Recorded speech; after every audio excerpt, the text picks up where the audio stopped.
Good morning everyone, good morning. हाँ जी, देखो last class में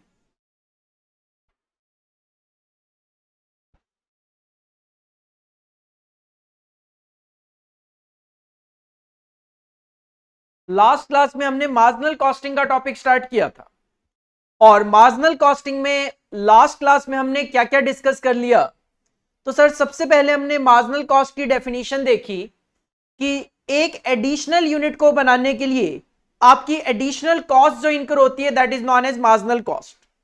marginal cost is nothing, it is variable cost. और इसके अंदर सारे के सारे डायरेक्ट एक्सपेंस कवर होते हैं, direct material, direct labour, direct expenses, और ओवरहेड्स का केवल और केवल वेरिएबल पार्ट इसमें कवर होता है।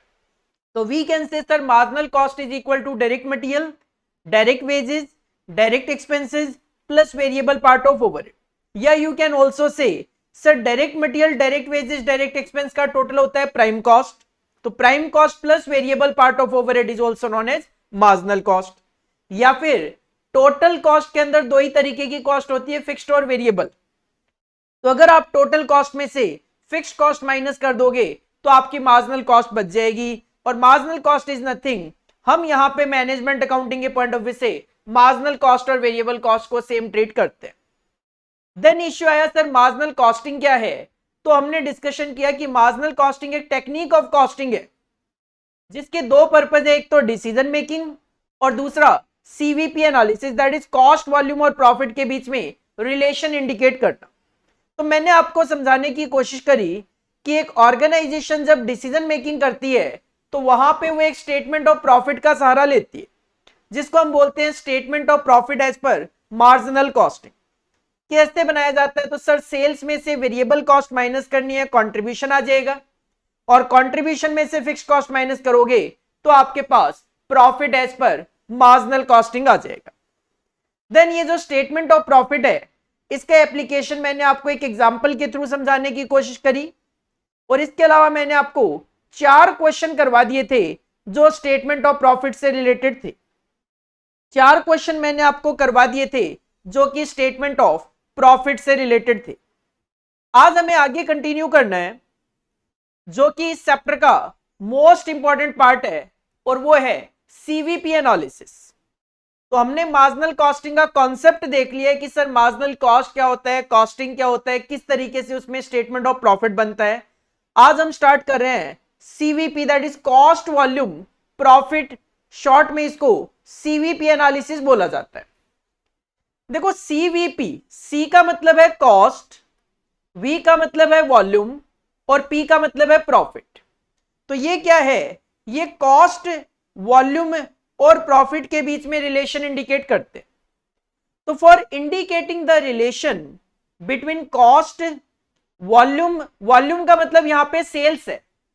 देखो कई बार स्टूडेंट वॉल्यूम का मतलब सेल यूनिट से समझ जाता है, लेकिन सेल यूनिट्स का ऐसा कोई मतलब नहीं है कि वॉल्यूम का मतलब सेल यूनिट ही है। अगर मैं आपको कहता हूं 10,000 यूनिट्स हम सेल कर रहे हैं तो इसको भी सेल्स वॉल्यूम बोला जा सकता है। अगर मैं आपको कहूं कि हम 1,00,000 रुपए की सेल कर रहे हैं तो आप इसको भी सेल वॉल्यूम बोल सकते हो। तो सिंपल मैं ये कहना चाह रहा हूं, सेल्स वॉल्यूम का मतलब ऐसा बिल्कुल नहीं है कि वो केवल यूनिट्स को इंडिकेट करता है। सेल्स यूनिट्स और रुपीज दोनों को आप सेल वॉल्यूम बोल सकते हो। एंड प्रॉफिट, तो कॉस्ट, वॉल्यूम और प्रॉफिट के बीच में रिलेशन इंडिकेट करते हैं।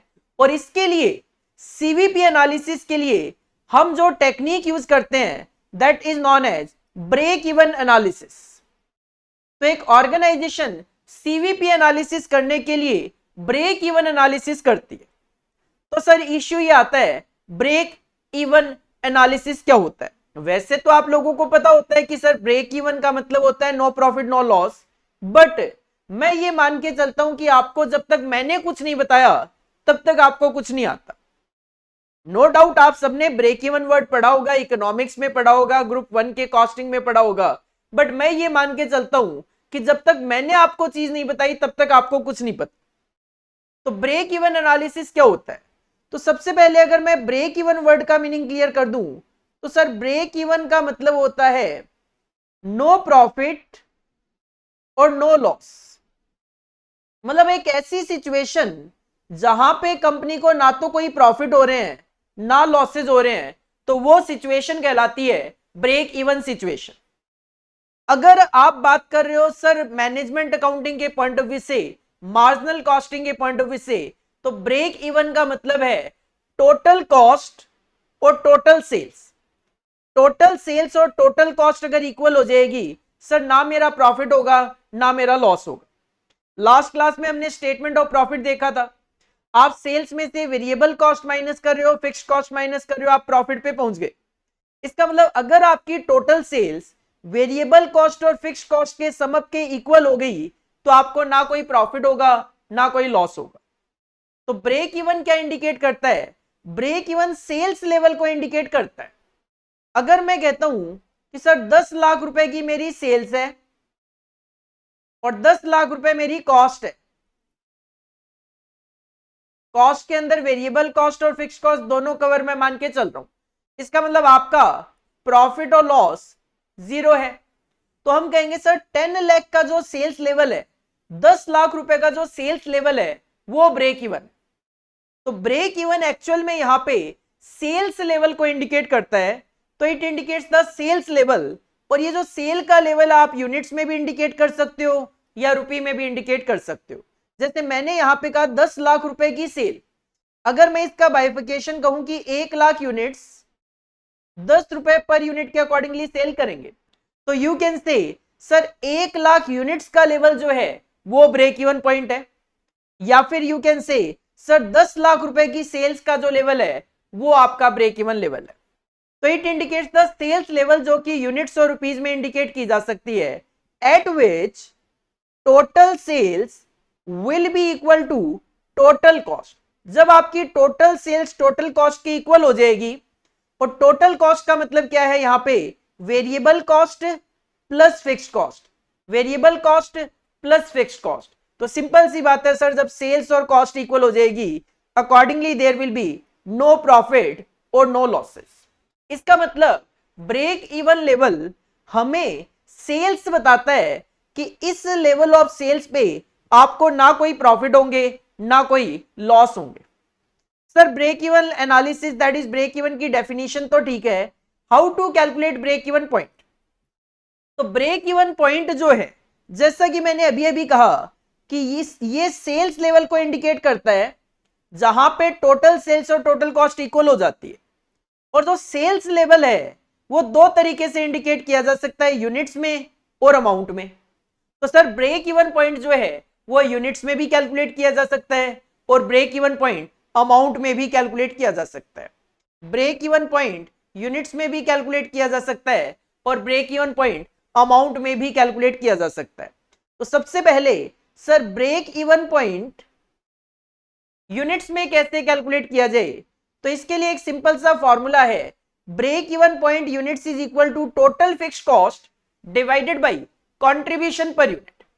ब्रेक इवन पॉइंट यूनिट्स का फॉर्मूला क्या है? Total fixed cost divided by contribution per unit. इसको थोड़ा समझ भी लेते हैं। सर हमने लास्ट क्लास में स्टेटमेंट ऑफ प्रॉफिट देखा था, सेल्स में से वेरिएबल कॉस्ट माइनस करनी है तो कंट्रीब्यूशन आ जाएगा, और उसमें से फिक्स्ड कॉस्ट माइनस करेंगे तो प्रॉफिट और लॉस आता है। ये कहानी है। अब ये फॉर्मूला कैसे बनाए? देखो फॉर्मूला है टोटल फिक्स्ड कॉस्ट। मान लो ये टोटल फिक्स्ड कॉस्ट है 10,000 रुपए की, divided by contribution per unit है से एग्जांपल 5 रुपए का, 5 रुपए का। 10,000 रुपए आपकी फिक्स्ड कॉस्ट है, कंट्रीब्यूशन आपका 5 रुपए का।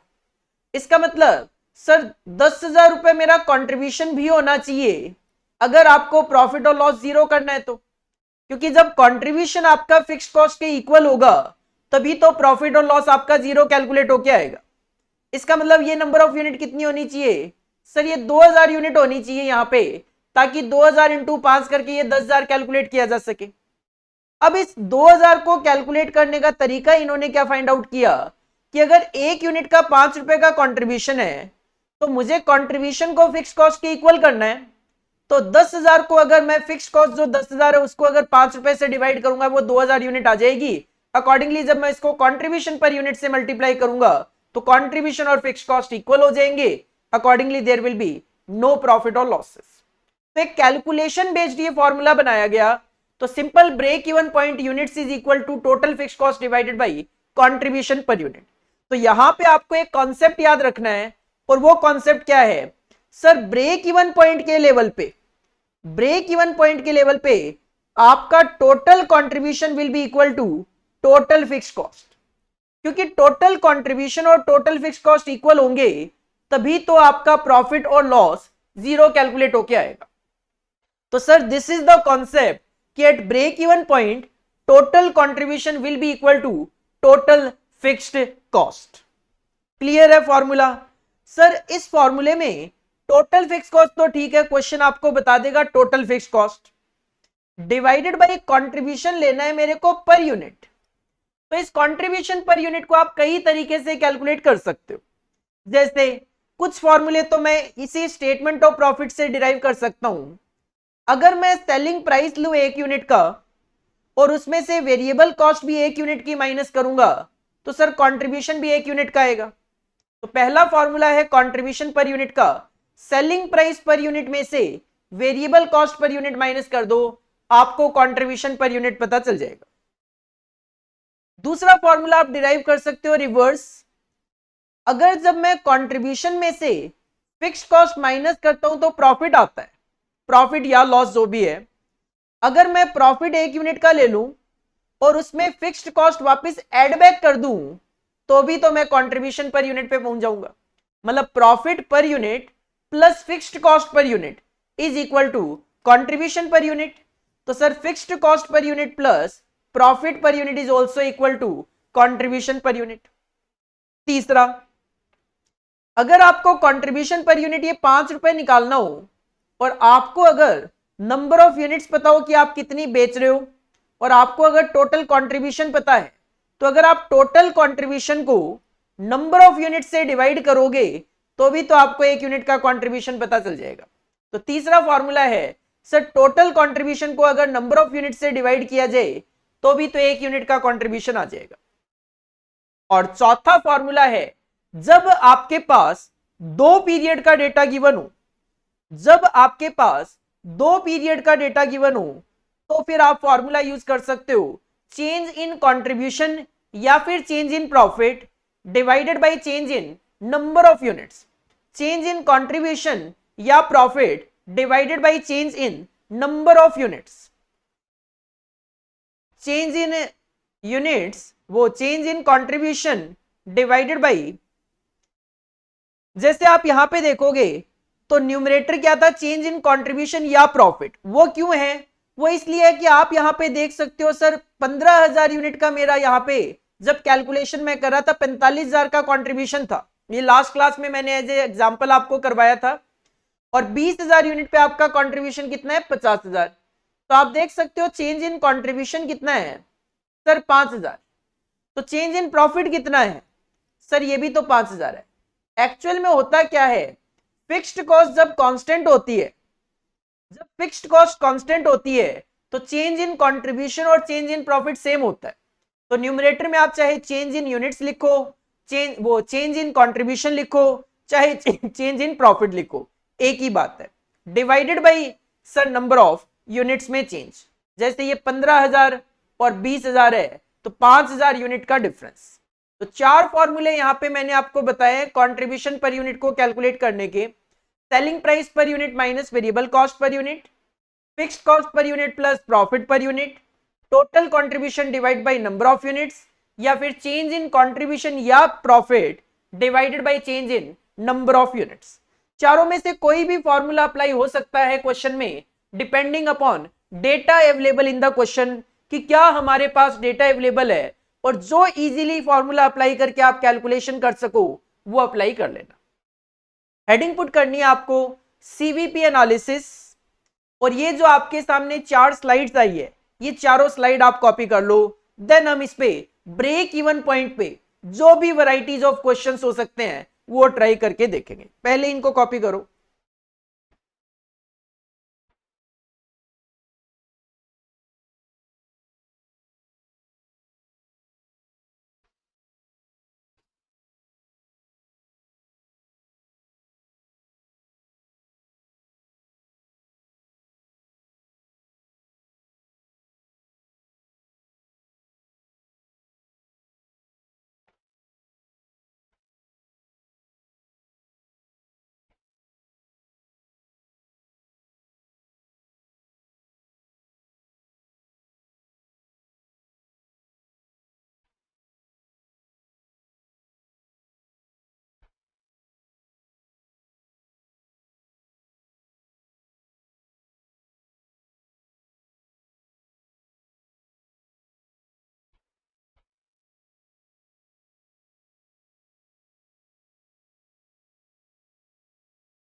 अब हम ब्रेक इवन पॉइंट का जो फॉर्मूला हमने डिस्कस किया है इस पे क्वेश्चंस ट्राई करेंगे कि किस किस तरीके के क्वेश्चंस हमसे एग्जामिनर पूछ सकता है।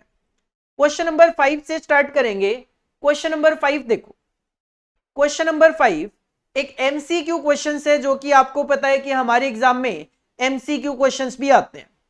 The following information relates to a product. हमारे पास कुछ इंफॉर्मेशन गिवन है एक प्रोडक्ट से related. Direct material 10 kg at the rate of 50 paisa per kg. Sir 10 kg अगर रॉ मटेरियल लगेगा at the rate of 50 paisa per KG, 5 रुपए की कॉस्ट आ जाएगी। डायरेक्ट लेबर 1 आवर 30 मिनट्स मतलब 1.5 घंटा, और eight the rate of ₹4 per hour, 1.5 घंटा लगेगा, 4 रुपए पर आवर का रेट है, मतलब 6 रुपए की आपकी लेबर की कॉस्ट आएगी। इसके अलावा वेरिएबल ओवरहेड्स, ये भी 1 आवर 30 मिनट्स 1.5 घंटा eight the rate of ₹1 per hour. तो सर 1.5 घंटा 1 रुपए के हिसाब से 1.5 रुपए की कॉस्ट आएगी 1.5। ये तो हो गए आपके सारे के सारे variable cost. Direct material variable होता है, डायरेक्ट लेबर भी वेरिएबल होता है, वेरिएबल ओवरहेड भी वेरिएबल होते हैं। देन कहते हैं fixed overheads eight the rate of ₹2 per hour, 2 रुपए पर आवर के अकॉर्डिंगली फिक्स्ड ओवरहेड है, and based on A budgeted production volume of 90,000 direct labour hours for the year. और company का एस्टिमेशन है कि हम पूरे साल में 90,000 घंटे काम करेंगे। अगर 2 रुपए पर आवर का रेट है, 90,000 घंटे, तो सर 90,000 इंटू 2, 1,80,000 रुपए आपकी फिक्स्ड कॉस्ट आ जाएगी। और सेलिंग प्राइस पर यूनिट है 17 रुपीज का। क्वेश्चन की डिमांड है आपको ब्रेक इवन पॉइंट कैलकुलेट करके देना है। 4 ऑप्शन गिवन है जिसके आगे ऑप्शन 1 में 40,000 यूनिट्स, सेकंड ऑप्शन में ₹40,000 है, थर्ड में 20,000 यूनिट और फोर्थ में 7,200 यूनिट्स। और फिलहाल सर हमें ब्रेक इवन पॉइंट केवल यूनिट्स में कैलकुलेट करना आता है। तो हेडिंग पुट करेंगे आंसर नंबर 5, हेडिंग पुट करेंगे आंसर नंबर 5, और हम अप्लाई करेंगे formula of break even point. और जैसा कि फिलहाल मैंने कहा कि हमें फिलहाल तो यूनिट्स में एप्लीकेशन करना है, तो फॉर्मूला हम अप्लाई करेंगे टोटल फिक्स्ड कॉस्ट। ध्यान देना फॉर्मूला स्पेसिफिक है, फिक्स्ड कॉस्ट पर यूनिट नहीं आनी चाहिए, टोटल ही लिखनी है हमेशा। डिवाइडेड बाय कंट्रीब्यूशन जो है वो टोटल आप नहीं लिख सकते, कंट्रीब्यूशन आपको पर यूनिट ही लिखना है हमेशा। हमेशा मतलब break even point units calculate करते वक्त। टोटल फिक्स्ड कॉस्ट मैंने कैलकुलेट कर दी, 1,80,000 रुपए की टोटल फिक्स्ड कॉस्ट है, divided by contribution per unit. Sir contribution per unit अलग से कैलकुलेट कर देता हूं। Contribution per unit is equal to, formula होता है सेलिंग प्राइस जो कि पर यूनिट ही शो किया जाता है, माइनस में variable cost per unit. As per question selling price है 17 रुपीज।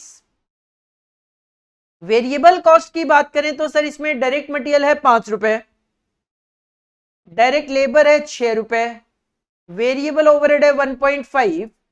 अकॉर्डिंगली आपका कंट्रीब्यूशन पर यूनिट आ जाएगा 4.5 पर यूनिट। 4.5 रुपए पर यूनिट का आपका कंट्रीब्यूशन है, 4.5 पर यूनिट आपका कंट्रीब्यूशन है। तो 1,80,000 डिवाइड बाई 4.5, 40,000 यूनिट्स।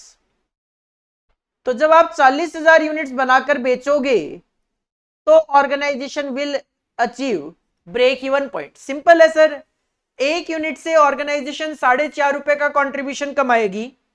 40,000 यूनिट जब बेचेगी तो 40,000 इंटू 4.5, 1,80,000 कमाएगी। कंट्रीब्यूशन होगा 180, फिक्स कॉस्ट भी 180 है, प्रॉफिट और loss will be equal to 0। Heading put कर लो आंसर नंबर 5, और इस सिंपल से आंसर को आप कॉपी कर लीजिए।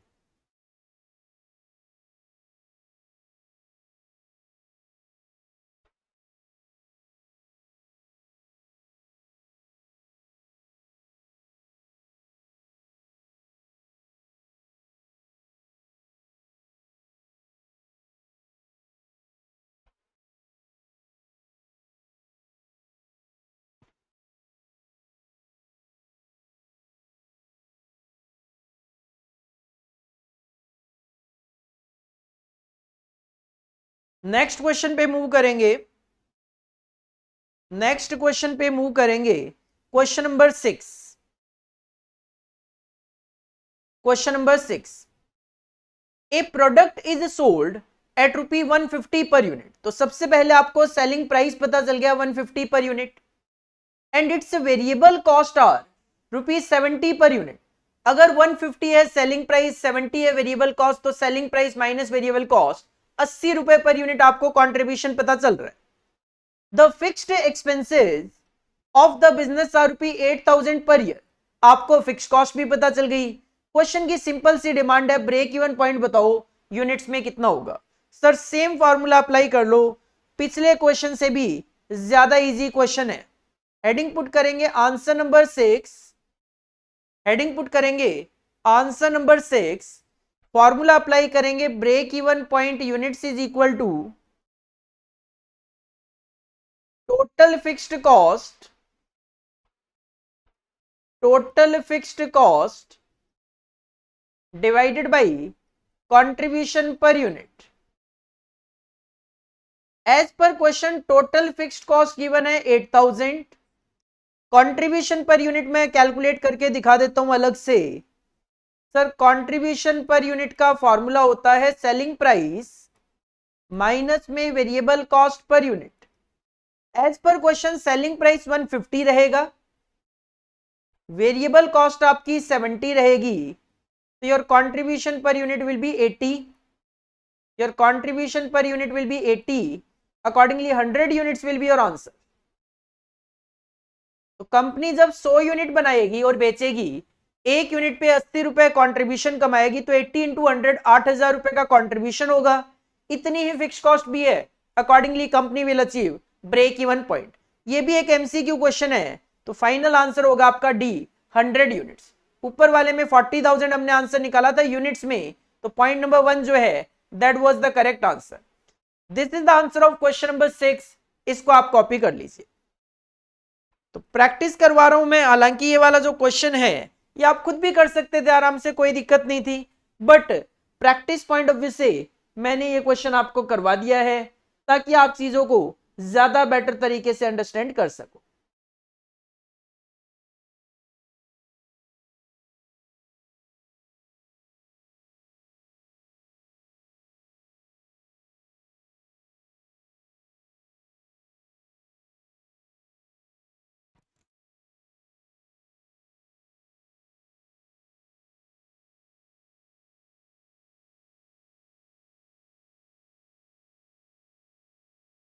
Next question, question number 7।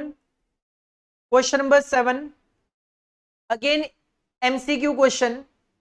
If the, ये जो एमसीक्यू क्वेश्चन है देखो, इसको करवाने के पीछे एक पर्पस तो ये है ही कि भाई आपके एग्जाम में क्वेश्चंस आते हैं, बट दूसरा पर्पस ये है इन एमसीक्यू क्वेश्चन को करवाने का कि जब हम छोटे छोटे क्वेश्चंस करते हैं, जब हम छोटे छोटे एमसीक्यू लाइक क्वेश्चंस करते हैं, तो हमारे कॉन्सेप्ट उसमें ज्यादा क्लियर होते हैं इन कंपैरिजन कि हम एक बड़ा सा क्वेश्चन एक साथ करते हैं।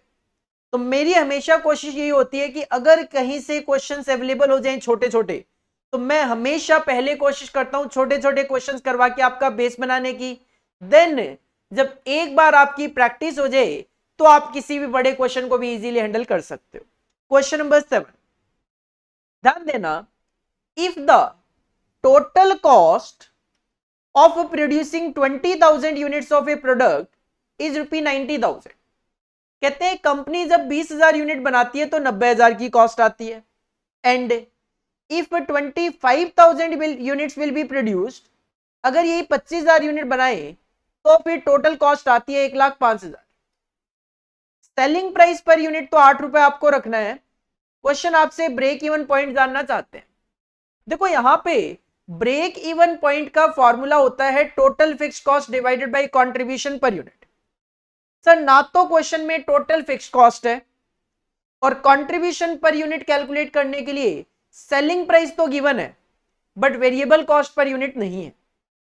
तो जब भी आपको दो लेवल पे टोटल कॉस्ट बताई जाए, जब भी आपको दो लेवल पे टोटल कॉस्ट बताई जाए और आपको वहां से वेरिएबल कॉस्ट पर यूनिट और total fixed cost find out करनी हो, तो हमें वहां पे 3 स्टेप्स अप्लाई करने होते हैं। तो इस कॉन्सेप्ट को बोला जाता है सेग्रीगेशन ऑफ टोटल कॉस्ट। इस कॉन्सेप्ट को बोला जाता है segregation of total cost into variable cost and fixed cost.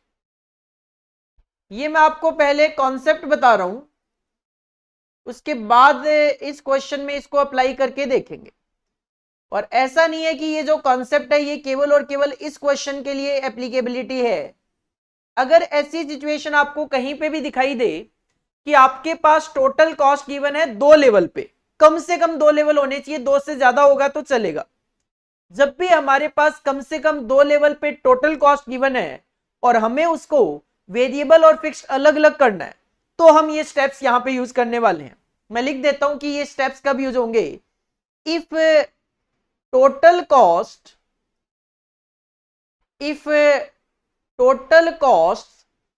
Are available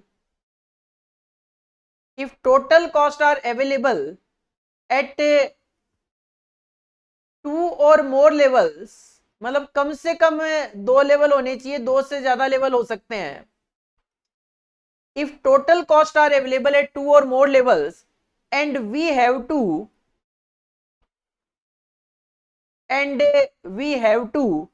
segregate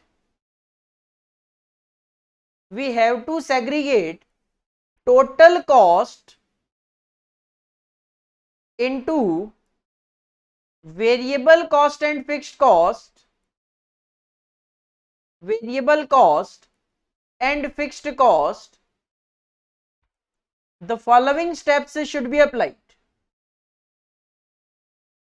The following steps should be applied.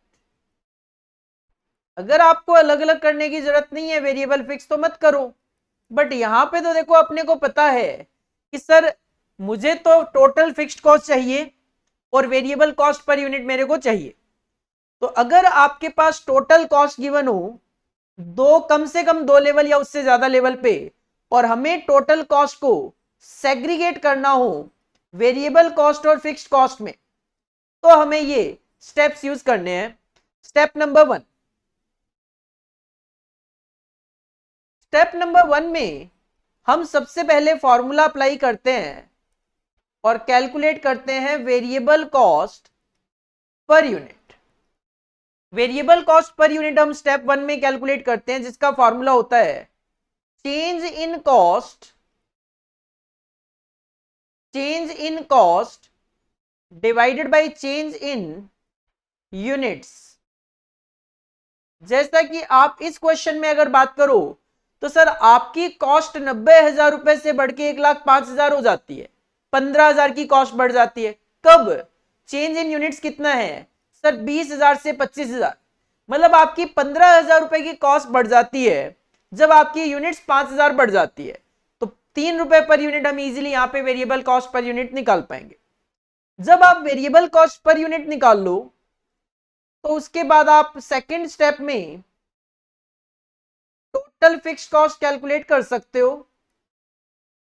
Total fixed cost is equal to, sir देखो total cost के अंदर 2 part होते हैं, या तो वेरिएबल कॉस्ट या fixed cost. तो अगर मैं टोटल कॉस्ट में से टोटल वेरिएबल कॉस्ट माइनस कर दूं, जो भी टोटल कॉस्ट है उसमें से वेरिएबल कॉस्ट का जो पार्ट है टोटलिटी में वो हटा दिया जाए, तो बचा हुआ पार्ट क्या बचेगा सर? Total fixed cost.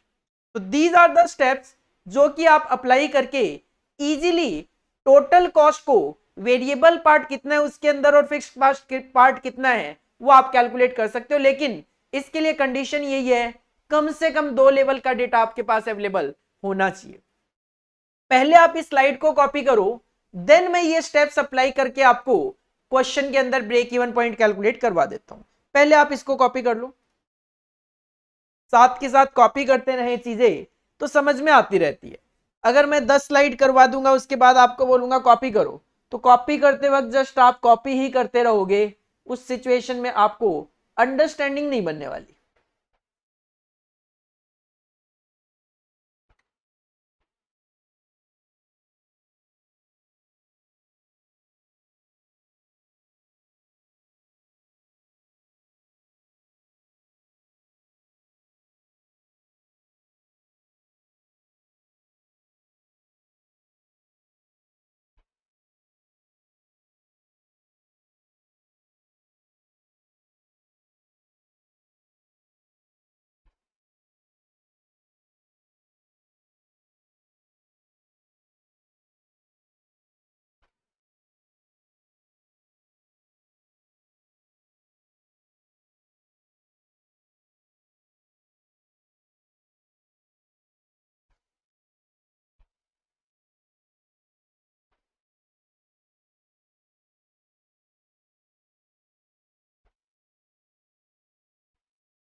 अब क्वेश्चन में आ जाओ वापस।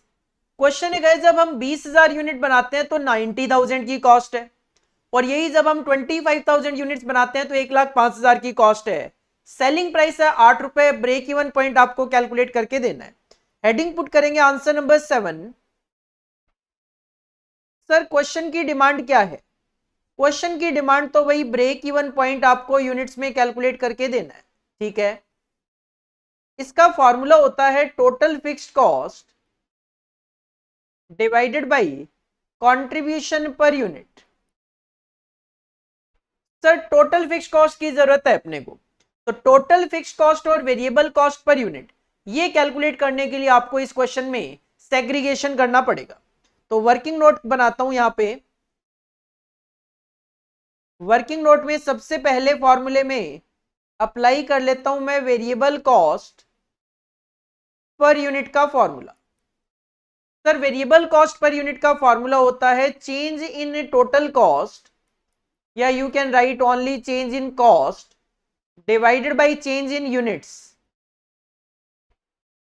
Change in units. कॉस्ट में चेंज आप देख सकते हो सर, 90,000 से हमारी कॉस्ट 1,05,000 हो रही है, मतलब कॉस्ट में चेंज कितना है? 15,000 का। कब?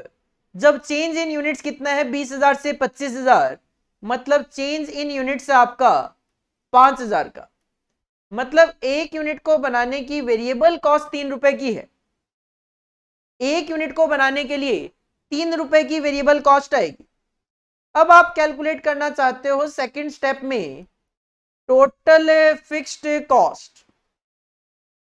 Total fixed cost, sir simple सी बात है, अगर टोटल कॉस्ट में से वेरिएबल कॉस्ट माइनस कर दी जाएगी टोटलिटी में, तो बचा हुआ पार्ट आपका फिक्स्ड कॉस्ट होगा टोटलिटी में।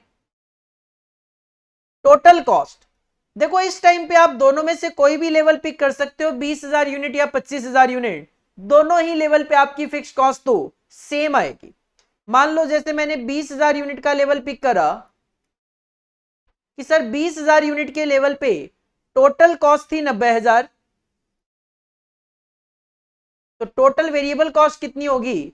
सर एक यूनिट की वेरिएबल कॉस्ट हमने 3 रुपए निकाली है, तो 20,000 यूनिट के लिए 60,000 होगी। तो अकॉर्डिंगली आपका 30,000 रुपए यहां पे फिक्स्ड कॉस्ट कैलकुलेट होके आएगा।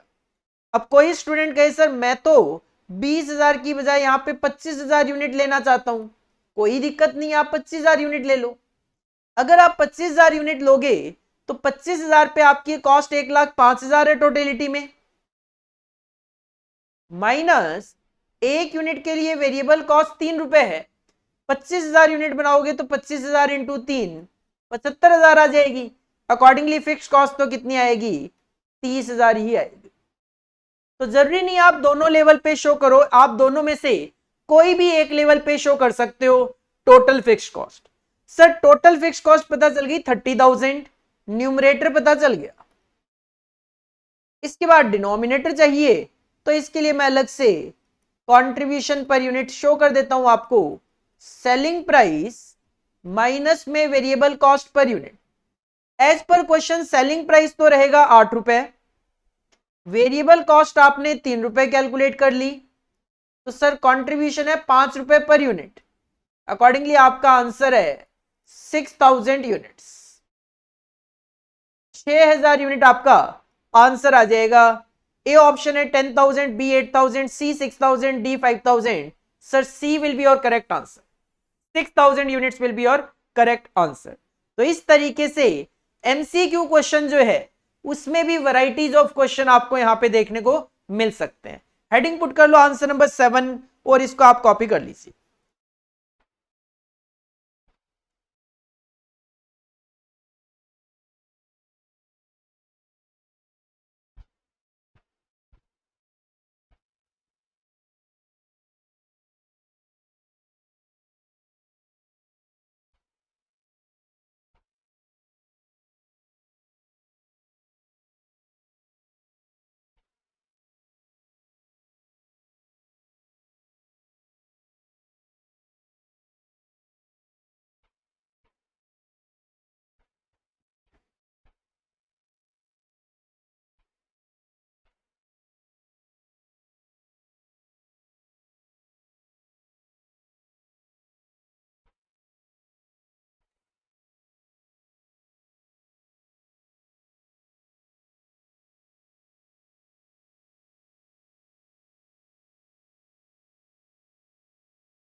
नेक्स्ट क्वेश्चन पे मूव करेंगे, question number 8।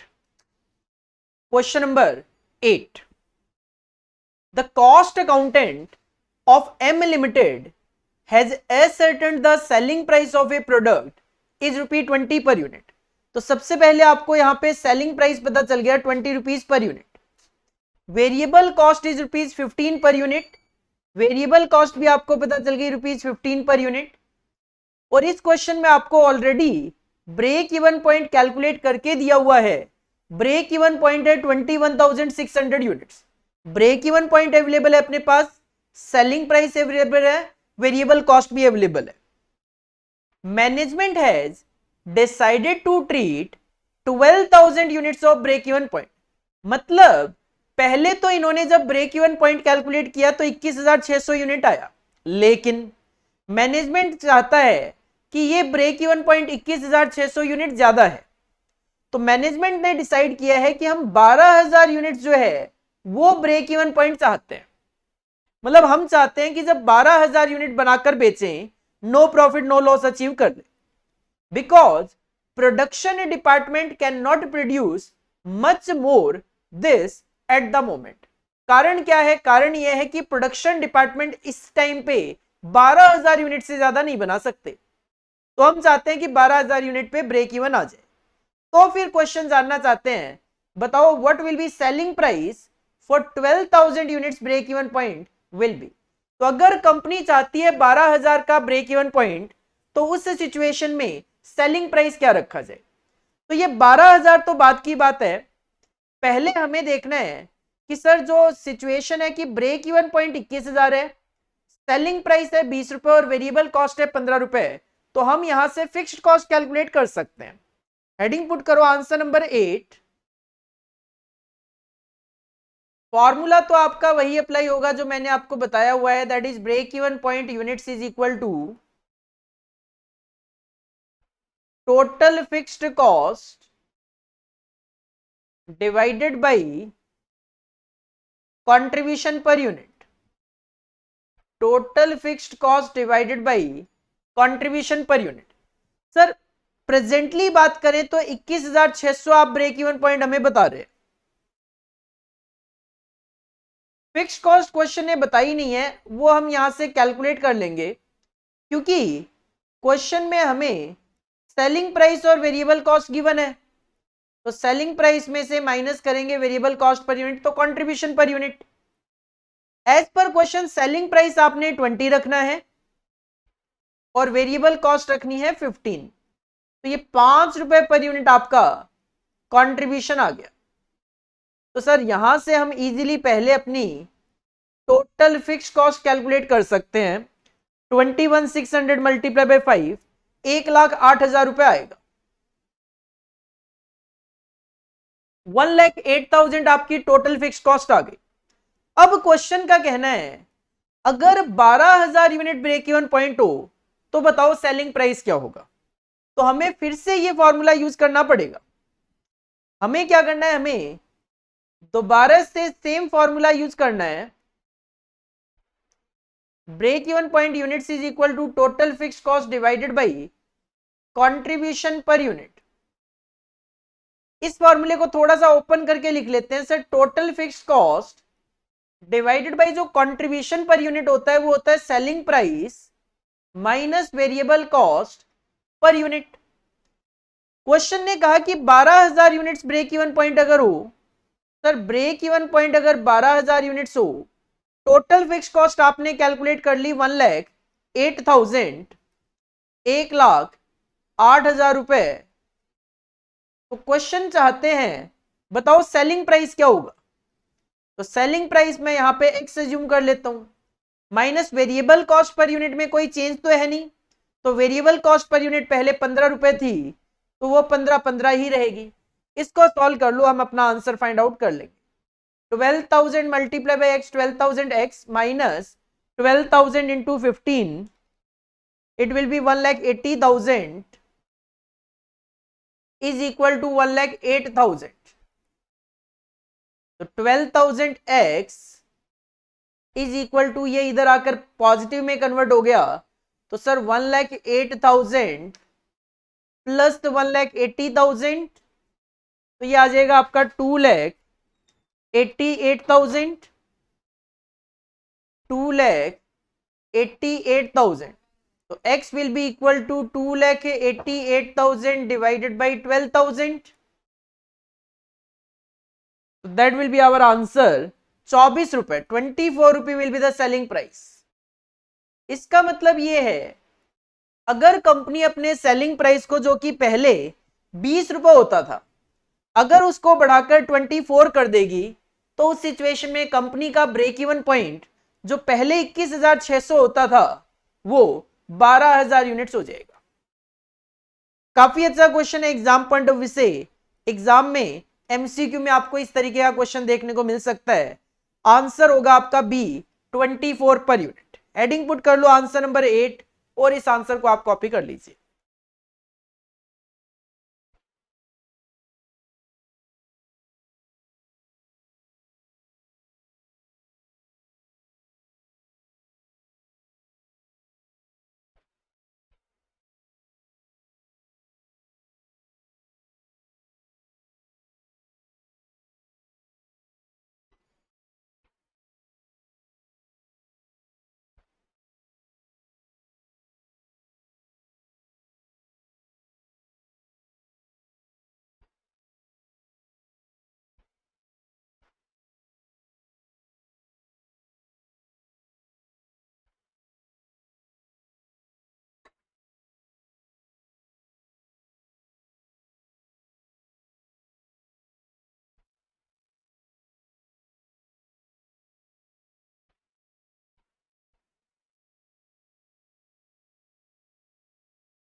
Next question, question number 9। Question number 9 एक काफी अच्छा क्वेश्चन है एग्जाम पॉइंट ऑफ व्यू से।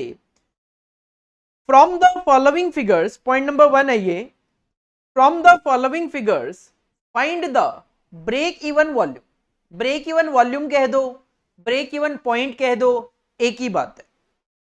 सेलिंग प्राइस पर टन है 69.5, वेरिएबल कॉस्ट पर टन है 35.5। तो सर सेलिंग प्राइस में से वेरिएबल कॉस्ट माइनस करके हम इजीली कंट्रीब्यूशन पर टन निकाल सकते हैं। और टोटल फिक्स्ड एक्सपेंसेस है 18.02 लाख, मतलब 18,02,000। फिलहाल तो अपने को पॉइंट 1 में तो केवल ब्रेक इवन वॉल्यूम कैलकुलेट करके देना है, और अभी हम ब्रेक इवन पॉइंट यूनिट्स के क्वेश्चन कर रहे हैं, तो मैं ऑफ कोर्स यहां पे ब्रेक इवन पॉइंट यूनिट्स में कैलकुलेट करूंगा। हेडिंग पुट करेंगे answer number 9। Requirement number 1 of the question is we have to calculate break even point and फिलहाल हम एप्लीकेशन देख रहे हैं ब्रेक इवन पॉइंट यूनिट्स का। ब्रेक इवन पॉइंट यूनिट्स का फॉर्मूला होता है total fixed cost divided by contribution per unit. As per question total fixed cost है 18,02,000, 18.02 लाख मतलब 18,02,000 divided by contribution per unit. यहां पे यूनिट जो है टन चल रहा है, तो you can write here contribution per unit, और कंट्रीब्यूशन पर टन भी आप लिख सकते हो। सर कंट्रीब्यूशन पर टन का फॉर्मूला होगा selling price minus variable cost per ton.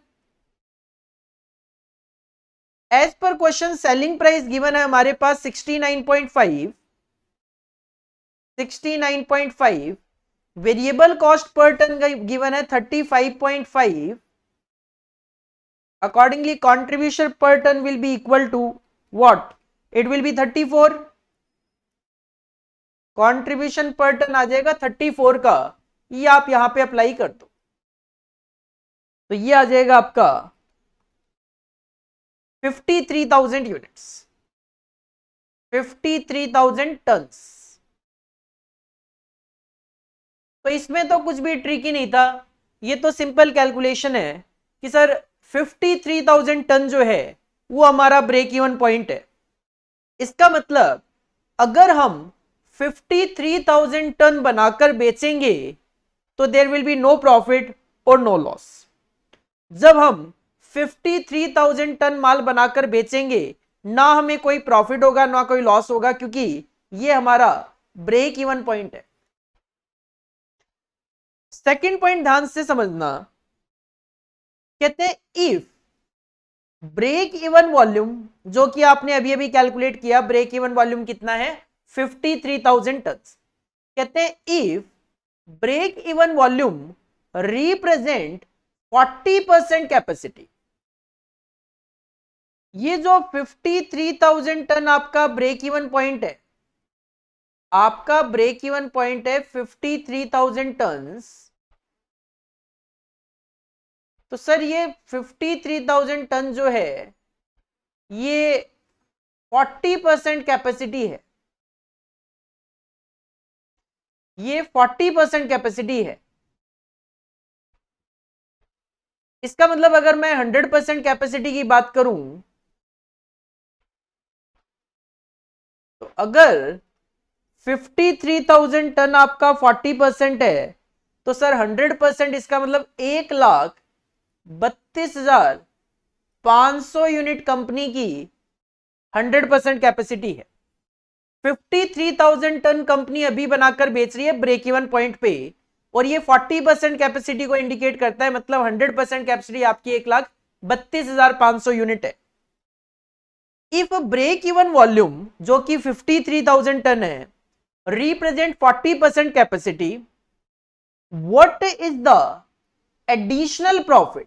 तो कहते हैं कितना एडिशनल प्रॉफिट होगा बताओ for an added production of 40% capacity. अगर हम 40% कैपेसिटी का और एडिशन कर ले, अगर आप एडिशन करोगे 40% कैपेसिटी का, अगर आप एडिशन करोगे 40% कैपेसिटी का, तो सर 1,32,500 का 40% 53,000 टन ही होता है।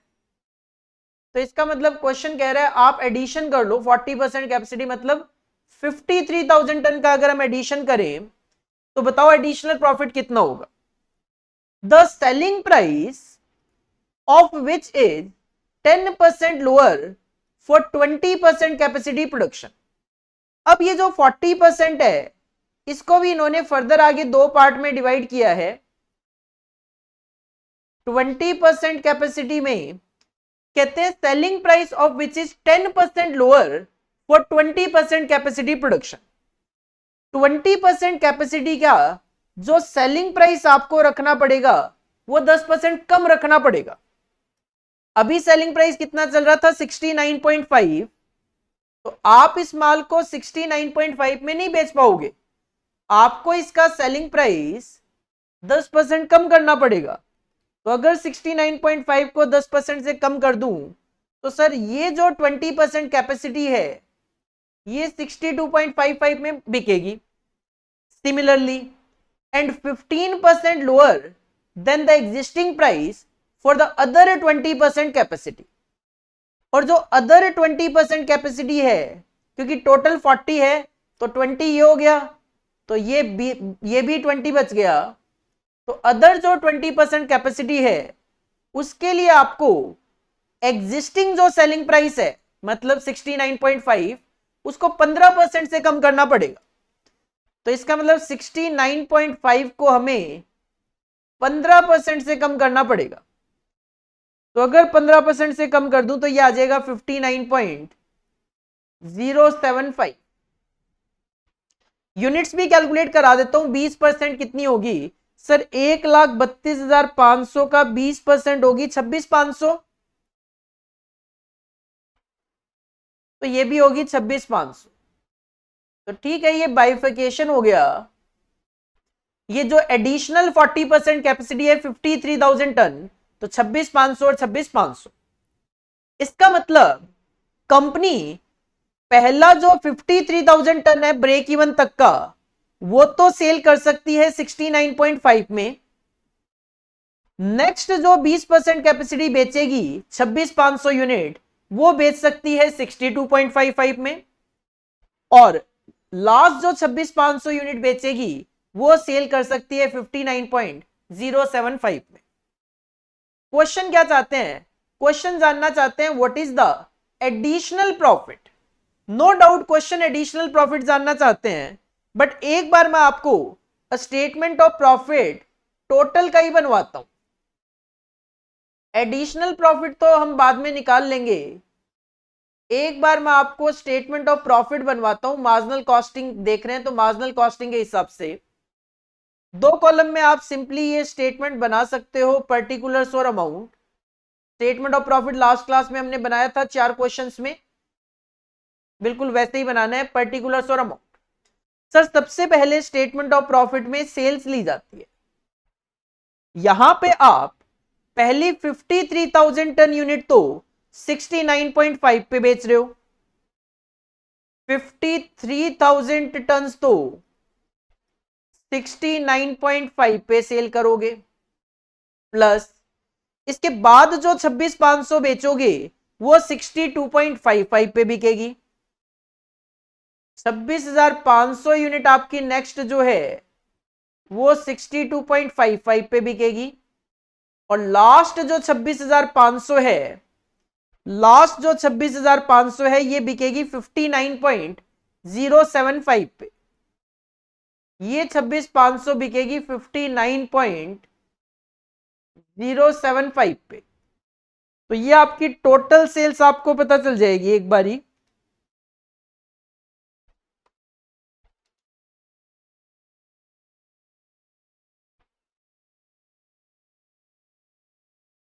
ये टोटल सेल्स आ रही है आपकी 69,06,562.5 आ रहा है, तो मैं राउंड ऑफ में इसको 3 कर लेता हूं।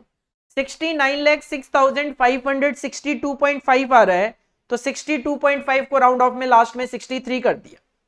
सर सेल में से माइनस करते हो आप वेरिएबल कॉस्ट, टोटल कितनी यूनिट है 53, 26,500, 26,500।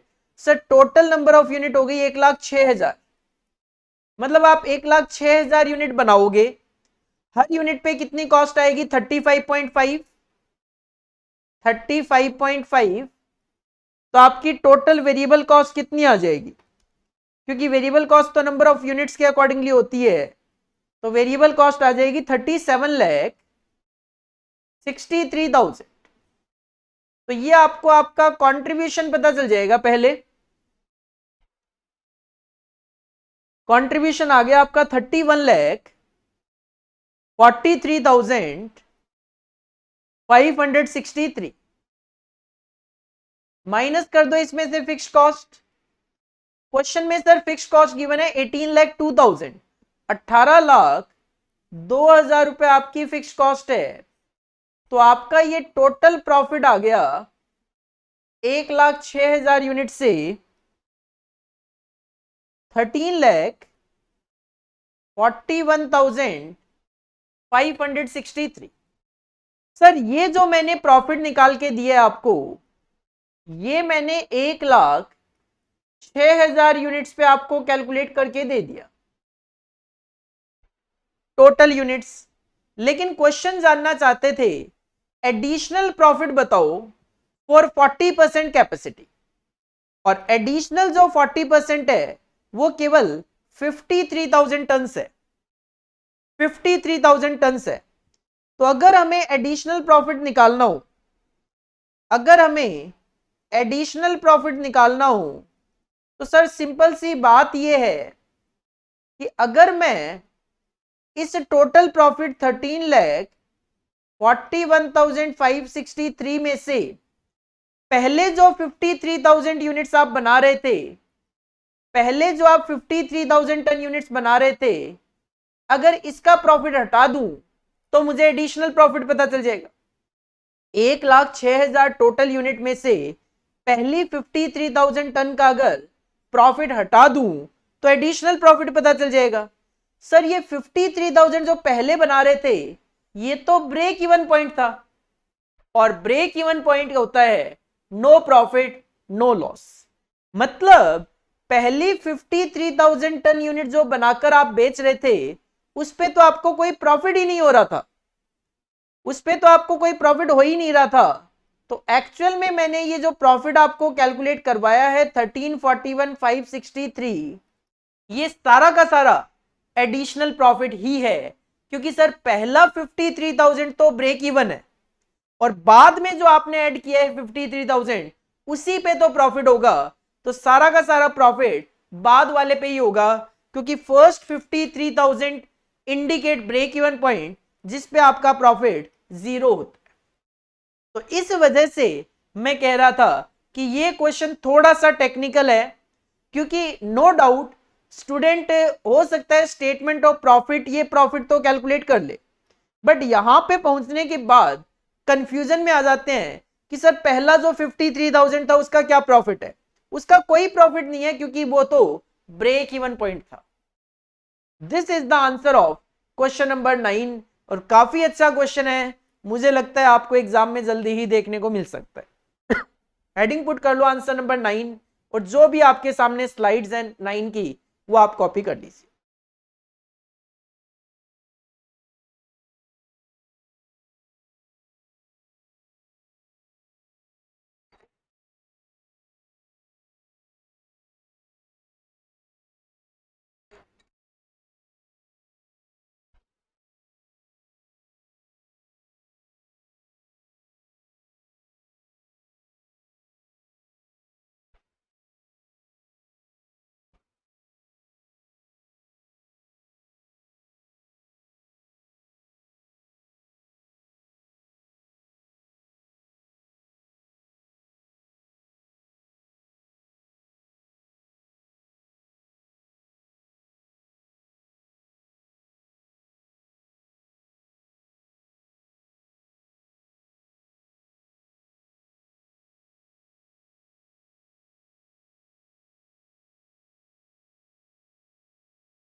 तो ये कुछ क्वेश्चंस थे जो हमने ब्रेक इवन पॉइंट यूनिट्स पे देखे। ब्रेक इवन पॉइंट का अगर रिकैप लें तो sir break even point units is equal to total fixed cost divided by contribution per unit. How to calculate contribution per unit? चार फॉर्मूले हैं। Contribution per unit is equal to selling price per unit minus variable cost per unit, या फिर fixed cost per unit plus profit per unit, या फिर total contribution divided by number of units, या फिर change in profits divided by change in number of units. जैसा कि हमने कहा सर ब्रेक इवन पॉइंट जो है वो सेल्स लेवल को इंडिकेट करता है, और जो सेल्स लेवल है वो यूनिट्स में भी इंडिकेट किया जा सकता है, तो सेल्स लेवल को अमाउंट में भी इंडिकेट किया जा सकता है। तो ब्रेक इवन पॉइंट यूनिट्स में भी कैलकुलेट की जा सकती है, तो ब्रेक इवन पॉइंट अमाउंट में भी कैलकुलेट किया जा सकता है। कैसे? ब्रेक इवन पॉइंट को अगर अमाउंट में कैलकुलेट करना हो तो कैसे कैलकुलेट किया जाए? तो sir break even point amount में कैलकुलेट करने का एक सिंपल सा फॉर्मूला है टोटल फिक्स्ड कॉस्ट। आप देखोगे न्यूमरेटर तो सेम है, भले ही मुझे ब्रेक इवन पॉइंट यूनिट्स में कैलकुलेट करना हो, भले ही मुझे ब्रेक इवन पॉइंट रुपीज में कैलकुलेट करना हो, न्यूमरेटर सेम है, डिवाइडेड बाई अगर आपको रुपीज में कैलकुलेट करना है ब्रेक इवन पॉइंट तो divided by profit volume ratio, that is short में इसको पीवी रेशियो बोला जाता है। अगर ब्रेक इवन पॉइंट अमाउंट में कैलकुलेट करना है तो सर इसका फॉर्मूला है total fixed cost divided by profit volume ratio, short में इसको पीवी रेशियो बोला जाता है। इसके कुछ और भी नाम यूज किए जाते हैं। तो PV ratio is also known as, इसको कई बार कंट्रीब्यूशन मार्जिन रेशियो भी बोला जाता है क्वेश्चंस में। तो अपने को याद होना चाहिए sir contribution margin ratio is nothing, it is PV ratio. इसको कई बार कंट्रीब्यूशन टू सेल्स रेशियो भी बोला जाता है।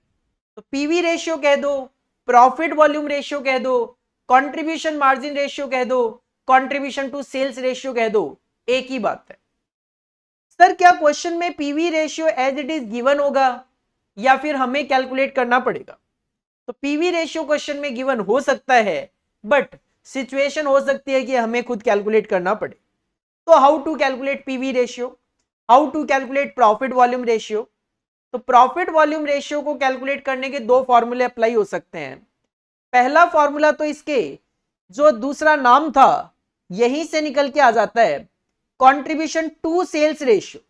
टू का मतलब ये होता है डिवाइड करना, तो यहीं से एक फॉर्मूला निकल के आ जाता है कंट्रीब्यूशन डिवाइडेड बाय सेल्स।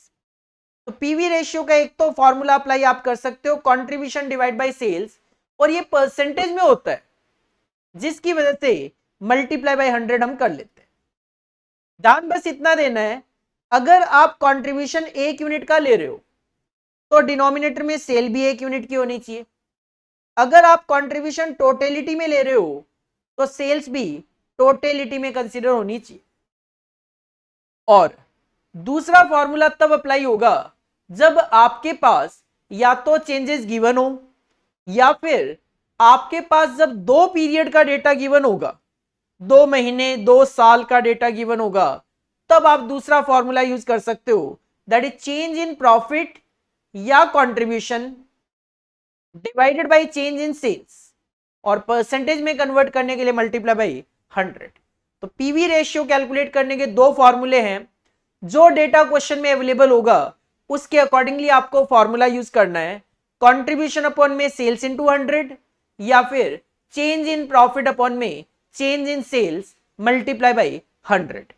ध्यान बस इतना देना है कि सर चेंज इन सेल्स जो है वो यहां पे अमाउंट में है, ना कि यूनिट्स में। ये चेंज इन सेल्स जो है वो अमाउंट में है, ना कि यूनिट्स में। तो चेंज इन प्रॉफिट अपॉन में change in sales multiply by 100।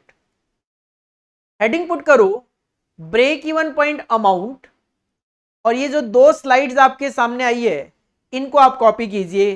Then हम क्वेश्चंस में ब्रेक इवन पॉइंट और रुपी भी कैलकुलेट करके इसका भी एप्लीकेशन देखते हैं। पहले इसको कॉपी करो आप। तो सिंपली मैं कहूं तो ब्रेक इवन पॉइंट यूनिट्स का जो फॉर्मूला था, अगर आपको उसको रुपी में कन्वर्ट करना है, डिनोमिनेटर चेंज कर दो, कंट्रीब्यूशन पर यूनिट हटा के उसकी जगह पीवी रेशियो रख दो, और पीवी रेशियो के दो फॉर्मूले और अदरवाइज दो नाम भी आपको याद होने चाहिए, कंट्रीब्यूशन मार्जिन रेशियो और कंट्रीब्यूशन टू सेल्स रेशियो।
इस पे कुछ क्वेश्चन ट्राई करेंगे। क्वेश्चन नंबर 10 से स्टार्ट करेंगे। क्वेश्चन नंबर 10 देखो, एक एमसीक्यू क्वेश्चन जो कि हमारे एग्जाम में आते हैं। Question number 10, from the following data PV ratio will B.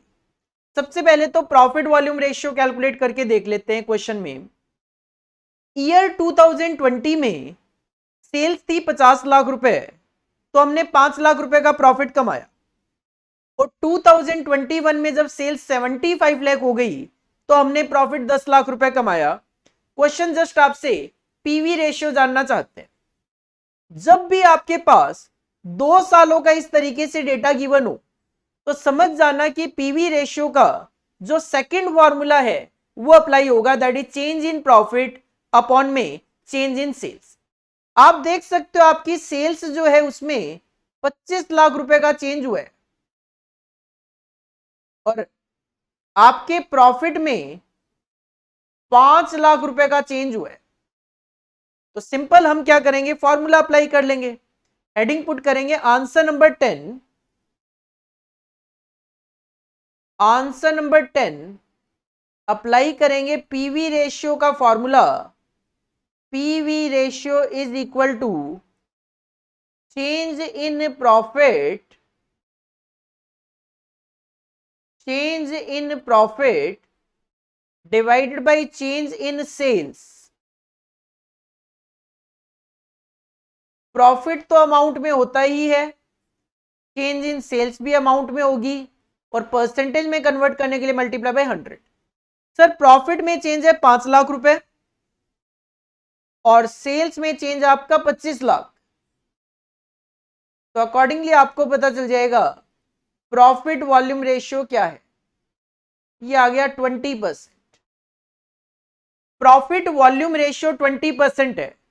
Profit volume ratio का सिंपल मतलब क्या है कि सेल्स का कितना परसेंट आप कंट्रीब्यूशन कमा रहे हो। प्रॉफिट वॉल्यूम रेशियो क्या है, यहां पे प्रॉफिट में पी जो है प्रॉफिट, यहां पे प्रॉफिट मतलब कंट्रीब्यूशन है, वॉल्यूम का मतलब सेल्स है। तो सिंपल सेल्स का कितना परसेंट आप कंट्रीब्यूशन कमा रहे हो, that is the PV ratio.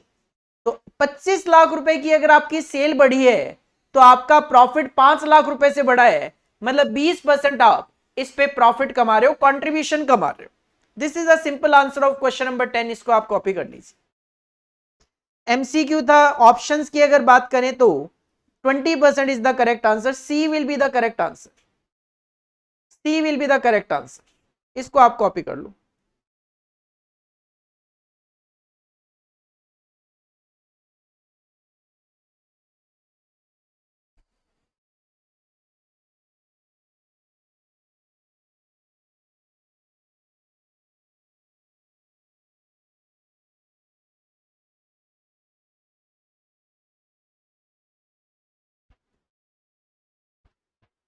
Next question,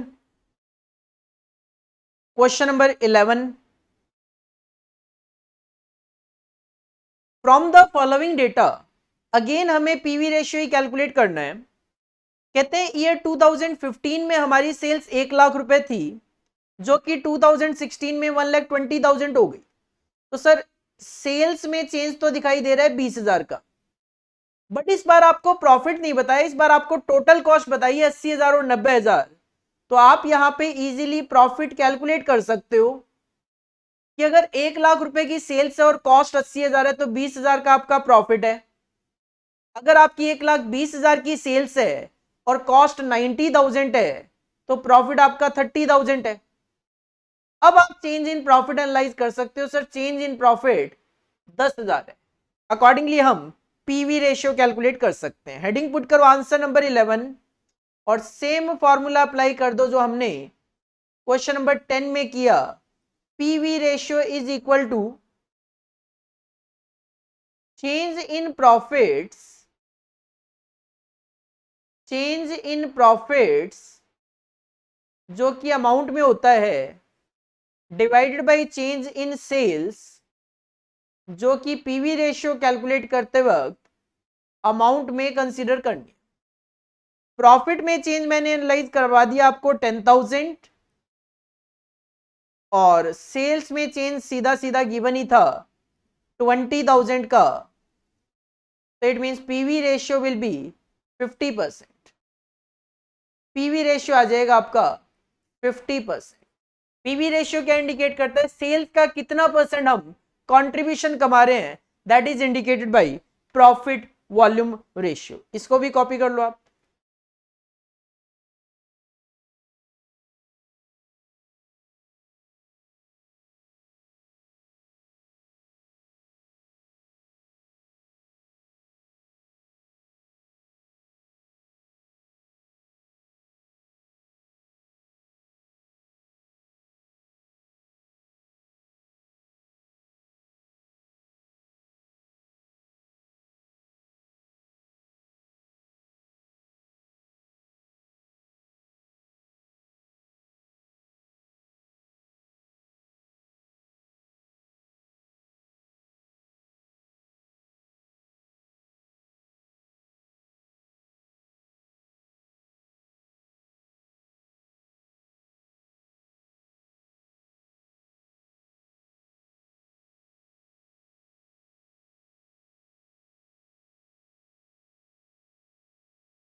next question,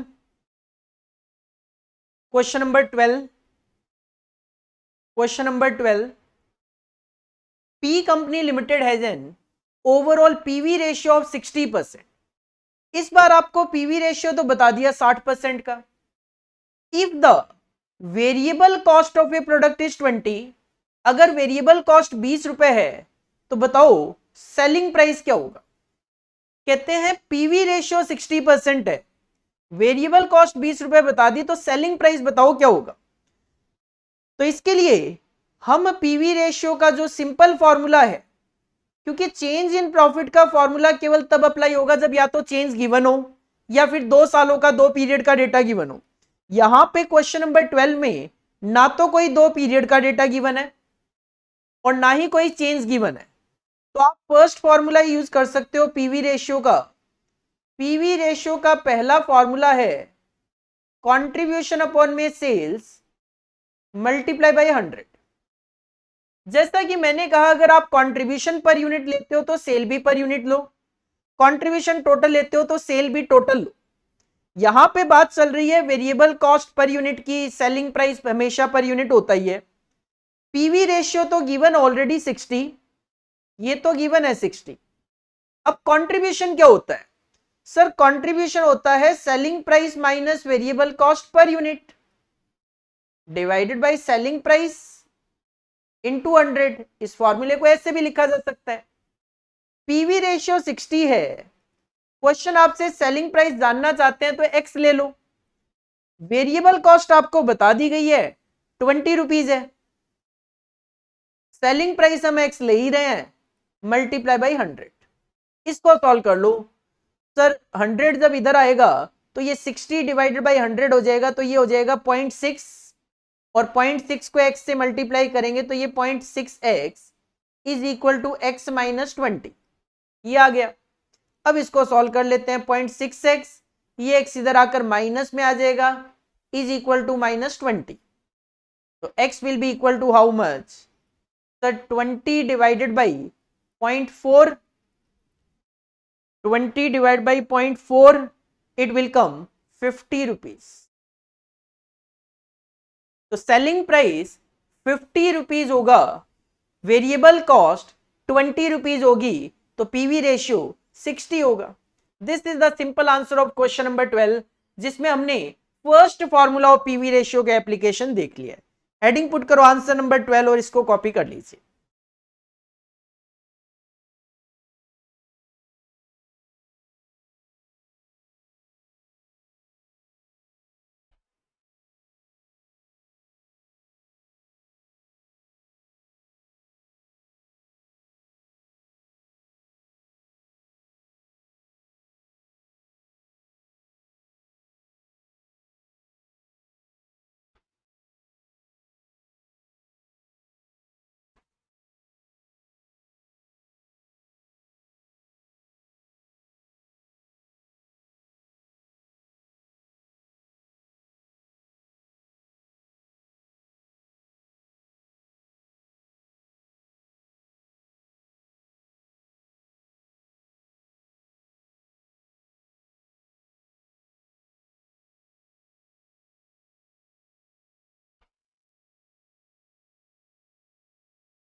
next question, question number 13।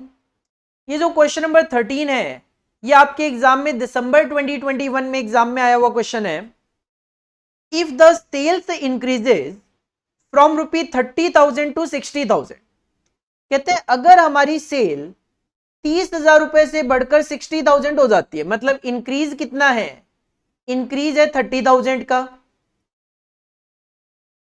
And profit increases by ₹10,800, profit increase ही आपको बता दिया 10,800, मतलब प्रॉफिट बढ़ा है 10,800 का, सेल बढ़ी है 30,000 की, तो पीवी रेशियो क्या होगा? सर सेम क्वेश्चन ही तो है जो हमने क्वेश्चन नंबर 10 और 11 किया है। हेडिंग पुट करो, बस एग्जाम का क्वेश्चन है, तो ये क्वेश्चन आपके एग्जाम में दिसंबर 2021 में 1 नंबर का पूछा गया था। हेडिंग पुट करेंगे आंसर नंबर 13, फॉर्मूला अप्लाई हो जाएगा, इंक्रीज गिवन है, इंक्रीज गिवन है तो फॉर्मूला अप्लाई हो जाएगा चेंज वाला, PV ratio is equal to change in profits, change in profits divided by change in sales multiply by 100। Profit में तो क्वेश्चन ने चेंज ही बताया है कि प्रॉफिट इंक्रीज हुआ है 10,800 रुपए से 10,800 से, divide by change in sales हमने एनालाइज कर लिया 30,000 है, तो ये आपका आंसर आ गया, that will be 36%, I think, yes 36%, 36% आपका पीवी रेशियो है। पीवी रेशियो का मतलब क्या है? सर पीवी रेशियो का मतलब है कि सेल्स का कितना परसेंट आप कंट्रीब्यूशन कमा रहे हो, that is indicated by PV ratio. Heading put कर लो आंसर नंबर 13 और इस आंसर को आप कॉपी कर लीजिए।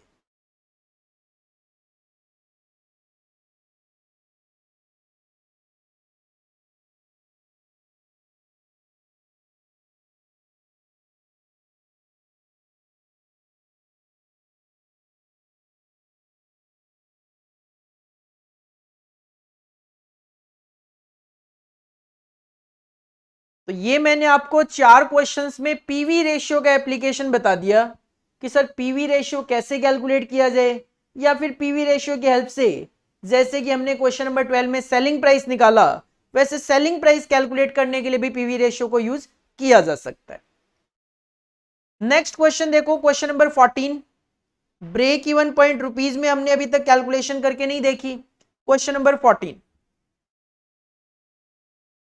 ए product is sold at a price of ₹120 per unit, आपको सेलिंग प्राइस पता चल गया 120 रुपए पर यूनिट है, and its variable cost are 80 per unit, variable cost पता चल गई 80 रुपए पर यूनिट है। The fixed expenses of the business are 8,000 per year, आपको फिक्स्ड कॉस्ट पता चल गई 8,000 रुपए है। क्वेश्चन की डिमांड है ब्रेक इवन पॉइंट बताओ, और ये एमसीक्यू क्वेश्चन है जिसमें 4 ऑप्शन गिवन और चारों ऑप्शन अमाउंट के हैं, तो इसका मतलब क्लियर है कि सर अपने को ब्रेक इवन पॉइंट अमाउंट में कैलकुलेट करना है। हेडिंग पुट करेंगे आंसर नंबर 14, हेडिंग पुट करेंगे आंसर नंबर 14, और हमें ब्रेक इवन पॉइंट अमाउंट में कैलकुलेट करना है, तो फॉर्मूला मैं लिखूंगा break even point amount is equal to, break even point amount is equal to total fixed cost divided by PV ratio. ध्यान रखना है आपको, अगर आपको ब्रेक इवन पॉइंट यूनिट्स में कैलकुलेट करना है तो डिनोमिनेटर में कंट्रीब्यूशन पर यूनिट, अगर आपको ब्रेक इवन पॉइंट रुपीज में कैलकुलेट करना है तो डिनोमिनेटर में PV ratio. Sir total fixed cost given है 8,000 रुपए क्वेश्चन में, पीवी रेशियो, पीवी रेशियो आपको कैलकुलेट करना पड़ेगा, तो अलग से कैलकुलेट कर देता हूं, PV ratio is equal to, PV ratio का सिंपल फॉर्मूला लग जाएगा यहां पे कंट्रीब्यूशन अपॉन में सेल्स इनटू में 100। सर सेलिंग प्राइस तो 1 यूनिट का पता है अपने को, डिनोमिनेटर 120 रुपए है, कंट्रीब्यूशन, कंट्रीब्यूशन भी कैलकुलेट करके दिखा देता हूं, अगर सेलिंग प्राइस 1 यूनिट का ले रहे हो तो कंट्रीब्यूशन भी 1 यूनिट का होगा, और कंट्रीब्यूशन पर यूनिट का फॉर्मूला होता है सेलिंग प्राइस माइनस में variable cost per unit. Selling price है आपका 120 रुपए का और वेरिएबल कॉस्ट है 80 रुपीज की, तो 120 माइनस 80, 40 रुपए आपका कंट्रीब्यूशन पर यूनिट आ रहा है। अगर आपका 40 रुपए कंट्रीब्यूशन है, 120 रुपए का सेलिंग प्राइस है, तो इसका मतलब 33.3333% आपका पीवी रेशियो आ गया। तो यहां पे ये पीवी रेशियो लिख दो 33.33%। अकॉर्डिंगली आंसर आ गया आपका 24,000 रुपए। 24,000 will be break even point in rupees. तो पहला ही ऑप्शन ठीक है, 24,000 रुपए break even point in rupees आपका कैलकुलेट होके आ गया। First option is the correct answer. Heading put कर लो आंसर नंबर 14 और इस सिंपल से आंसर को आप कॉपी कर लीजिए।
इसके बाद कुछ क्वेश्चंस होमवर्क दे रहा हूं मैं आपको।